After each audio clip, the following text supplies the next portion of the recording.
एक बहुत पुरानी बात है। एक राज्य का राजा बड़ा ही दयालु था, बहुत मेहनती था, बहुत ही बहादुर था और उसके राजपाट में सब खुश थे।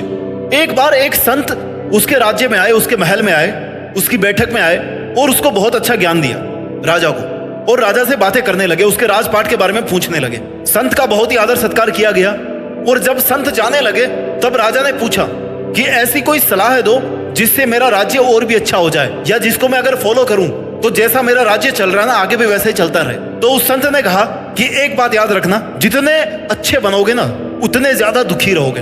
राजा को यह बात समझ नहीं आई क्योंकि लोग तो उसकी अच्छाई का एग्जाम्पल देते थे। खैर समय बीतता गया, संत चला गया, राजा अपना कार्यभार संभालने लगा। थोड़े दिन के बाद में उसकी जेल में कुछ बंदी थे।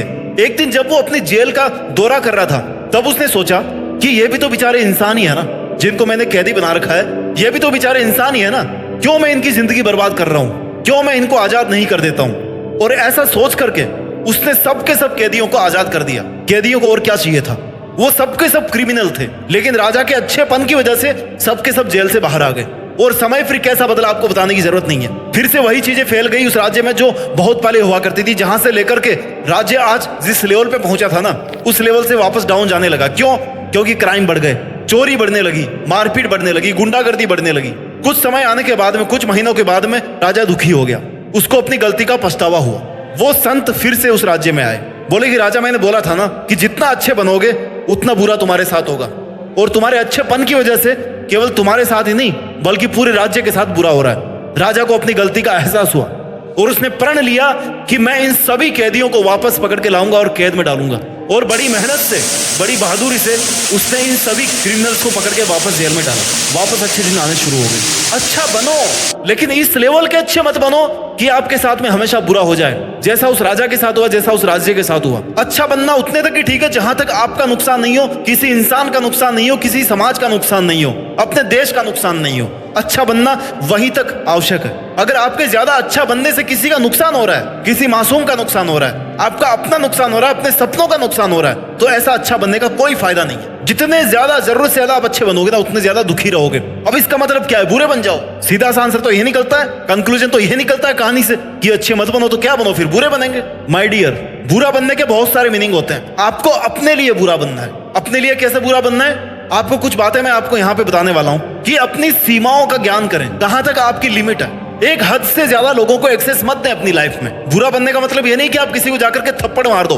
बुरा बनने का मतलब यह है कि आप अपनी एक बाउंड्री क्रिएट कर लो कि भाई मेरी बाउंड्री यहाँ तक है, मुझे यहाँ तक ही सीमित रहना, मुझे यहाँ तक ही बात करना है, मुझे यहाँ तक ही लोगों को एक्सेस देना है। क्योंकि अगर उससे ज्यादा वो पास में आ गए, उससे ज्यादा मैंने उनको एक्सेस दे दी तो फिर मेरी शांति भंग हो जाएगी या मेरा नुकसान हो जाएगा। दूसरी बात आपको ध्यान रखनी है कि अगर सही है तो सही है, गलत है तो गलत है। सामने वाले को देख करके सही को गलत मत बताओ और गलत को सही मत बताओ। अगर सामने वाला आपसे ओहदे में छोटा है, आपसे पावर में कम है, तो उसको सही होने के बावजूद भी उसको गलत मत बताओ। और सामने वाला अगर आपसे ज्यादा पावरफुल है तो वो गलत है तो भाई गलत है।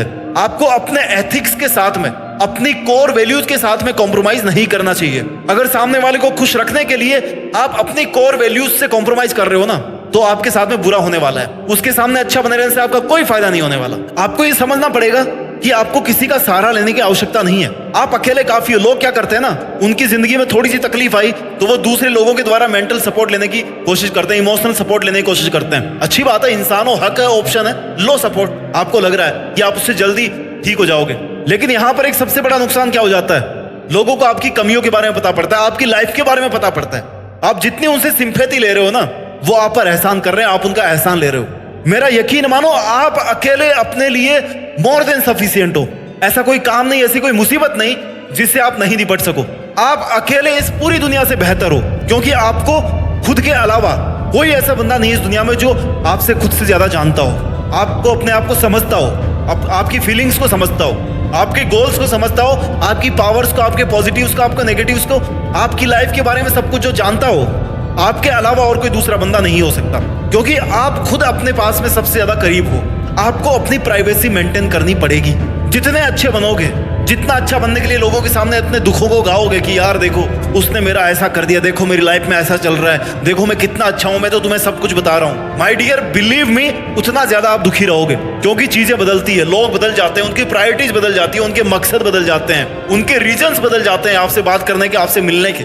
लास्ट में नुकसान किसका होगा? केवल आपका होगा। क्यों? क्योंकि आपको अपनी बाउंड्री का पता नहीं है कि मेरी लिमिट यहीं तक है, मुझे इससे ज्यादा बात नहीं बतानी दूसरों को, या इससे ज्यादा मुझे दूसरों में इंटरेस्ट नहीं लेना। जैसा उनको करना है वो करे। अगर आपने गलती से कुछ कर दिया है, गलती से आपने लोगों को इतना ज्यादा एक्सेस दे दिया है, या आप ज्यादा अच्छे बन गए हो कि लोग आपका फायदा उठा रहे हैं, आपका बुरा सोच रहे हैं, आपका बुरा कर रहे हैं, तो अपनी उन गलतियों से सीखो। गलतियां केवल सिखाने के लिए होती है, गिल्टी करने के लिए नहीं होती। गिल्टी करने से कुछ नहीं मिलने वाला। आप अगर केवल कर सकते हो ना अपनी गलतियों से, तो केवल उनसे आप सीख सकते हो। अगर आपका पास्ट का कोई ऐसा एक्सपीरियंस है जिसमें लोगों ने आपका फायदा उठाया है, तो आप उससे ये सीख निकालो कि आपकी गलती कहां थी, वो आप गलती दोबारा नहीं कर रहे। That's it, as simple as anything. इतना ही इसको सिंपल रखना है। वीडियो के लास्ट में आपको यही बोलना चाहूंगा कि जहां पर सवाल किसी की जिंदगी का हो, जहां पर सवाल किसी के रेस्पेक्ट का हो, आप हद से बाहर जाकर के उनकी हेल्प कीजिए।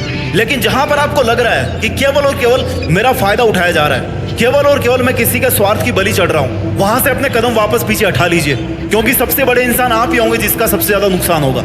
लेकिन अगर आपको लग रहा है कि किसी जरूरतमंद की हेल्प करना चाहिए, क्यों? क्योंकि वो डिजर्व करता है, उसमें ऐसी कोई भावना नहीं है, आप हद से बाहर जाकर के उनकी मदद कीजिए। अपना ख्याल रखिए और मेहनत करते रहिए, और मेहनत के दम पर देश में अपना ही नहीं बल्कि दुनिया में देश का नाम कीजिए।